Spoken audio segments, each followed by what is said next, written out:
ಮಧ್ಯಪ್ರಾಚ್ಯದಲ್ಲಿ ನಡೀತಾ ಇರುವಂತಹ ಸಂಘರ್ಷ ಅದು ಕೇವಲ ಆ ಎರಡು ದೇಶಗಳಿಗೆ ಮಾತ್ರ ಸೀಮಿತ ಆಗಿಲ್ಲ. ಅದರ ಹೊಡೆತವನ್ನ ಈಗಾಗಲೇ ಹಲವು ದೇಶಗಳು ಅನುಭವಿಸ್ತಾ ಇವೆ ಇಂಧನ ರೂಪದಲ್ಲಿ. ಇರಾನ್ ಮೇಲೆ ಇಸ್ರೇಲ್ ದಾಳಿಯನ್ನ ಮುಂದುವರಿಸಿದೆ.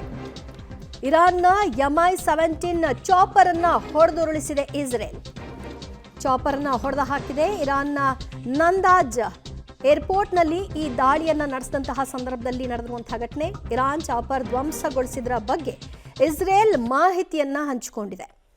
ಟಾರ್ಗೆಟ್ ಅನ್ನ ಮುಂದುವರೆಸಿದ್ದು ವಿಮಾನ ನಿಲ್ದಾಣಗಳನ್ನು ಗುರಿಯಾಗಿಸಿದೆ, ತೈಲ ಘಟಕಗಳನ್ನು ಗುರಿಯಾಗಿಸಿದೆ, ನಾಗರಿಕ ನೆಲೆಗಳನ್ನು ಗುರಿಯಾಗಿಸಿರುವಂಥದ್ದು, ಮೂಲ ಸೌಕರ್ಯಗಳನ್ನು ಉಡೀಸ್ ಮಾಡುವಂತಹ ಕೆಲಸವನ್ನ ಸಂಪೂರ್ಣವಾಗಿ ಇರಾನನ್ನು ನಿರ್ನಾಮ ಮಾಡುವಂತಹ ಕೆಲಸವನ್ನ ಇಸ್ರೇಲ್ ಮಾಡ್ತಾ ಹೋಗ್ತಾ ಇದೆ. ಅದರ ಪರಿಣಾಮವಾಗಿ MI-17 ಚಾಪರ್ ಅನ್ನ ಕೂಡ ಹೊಡೆದು ಹಾಕಿದೆ.